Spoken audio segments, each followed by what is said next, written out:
Les consignes pour la soirée du 17 octobre 61 étaient de pénétrer dans Paris en contradiction délibérée avec l'interdiction de le faire par le couvre-feu imposé peu avant.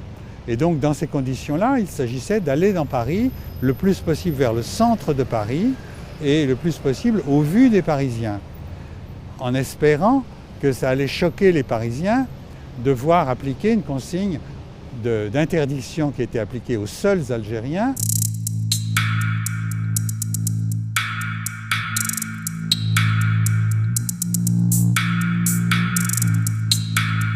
Ici, sur la rive gauche de la Seine, place Saint-Michel, ont débouché des groupes venant du sud de la région parisienne, venant de la porte d'Orléans notamment. Ces groupes ont été arrêtés par des barrages de police et l'objet aussi de charges et de matraquages.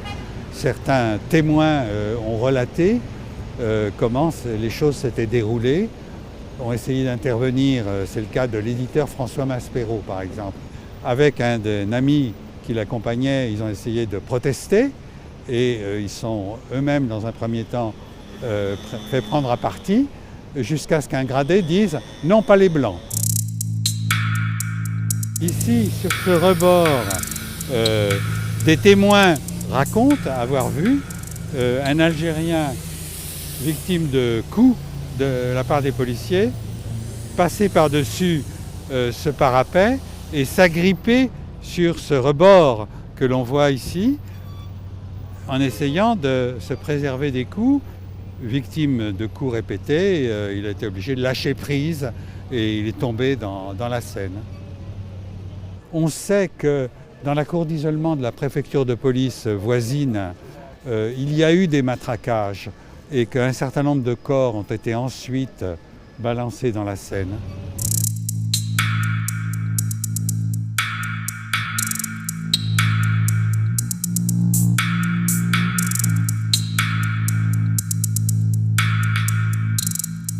Les gens arrivent en métro et ils essayent de se rassembler pour être visibles, défiler, sans armes et sans slogan véritable, mais quelquefois en applaudissant. Et les forces de police les ont localisés et encerclés et réprimés violemment de coups de matraque et en se servant d'une arme qui avait été fabriquée quelques années auparavant, qu'on appelait les bidules, qui était une espèce de long bâton de bois d'1 mètre de long, lesté comme un gourdin, comme un casse-tête, lesté et qui a permis de frapper et de fracasser des crânes. Dans certains cas, des personnes ont été arrêtées en sortant d'une bouche de métro. Dans d'autres cas, ils ont pu quand même se rassembler et esquisser des défilés. Et ce sont ces défilés qui ont été entourés, agressés et frappés, avec parfois des tirs à balles. Des policiers ont sorti leurs armes. Papon les ayant autorisés à se servir de leurs armes, même si vous tirez sur des gens qui ne sont pas armés, vous serez couverts, ça sera considéré comme de la légitime défense.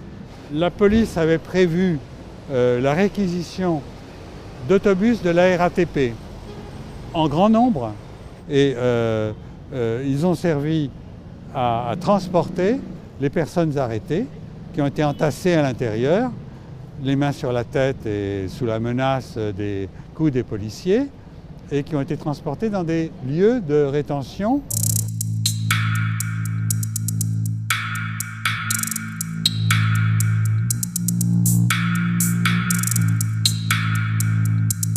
C'est un des principaux lieux où ils ont été concentrés. Sur les 12 000 arrestations, il y en a eu plus de la moitié au Palais des Sports et dans le parc des expositions qui se trouve à côté du Palais des Sports, de la porte de Versailles. Des gens sont morts au Palais des Sports. Un jeune séminariste a témoigné assez tôt après l'événement lui-même et a raconté ce qu'il avait vu au point de vue des gens qui mouraient sur place, qui tombaient par terre, qui étaient parfois aussi victimes de passages à tabac. Il ne fallait absolument pas aller aux toilettes parce que il y avait un comité d'accueil, si je puis dire, qui, entre deux rangées de policiers armés, les bastonnait, et c'était une des causes de blessures et de mortalité.